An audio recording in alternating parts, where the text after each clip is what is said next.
আজকের রোশনাই পর্বে কী হতে চলেছে। এই পর্বে দেখা যাচ্ছে রোশনাই একা একটা ঘরে বসে রয়েছে এবং মনে মনে ভাবছে আজকে তার স্যারজির গরিমা দিদির সাথে বিয়ে হবে। এর সাথে সে আরও ভাবছে যে সে স্যারজিকে অনেক কষ্ট দিয়েছে, কিন্তু তা সত্ত্বেও তার স্যারজি তার সাথে সবসময় থেকেছে। রোশনাই এটাও ভাবছে যে তার স্যারজি যাতে খুব ভালো থাকে, তার সবটুকু শুভেচ্ছা তার সাথে আছে।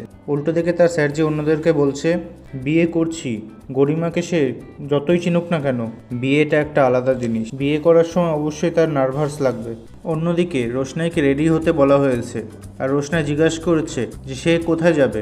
রোশনাইয়ের তো আগামীকাল পরীক্ষা রয়েছে। অন্যদিকে রোশনাইকে বলছে যে সে অনেক দিন তাদের বাড়িতে রয়েছে, তাই তাকে এখন বাড়ি থেকে চলে যেতে হবে। এই কথা শুনে রোশনাই বলল যে সে কিছু বুঝতে পারছে না। সেই সময় মহিলাটি বলল যে তাকে কি নিমন্ত্রণ করে জানাতে হবে। এই কথাটা শুনে রোশনাই চমকে উঠল।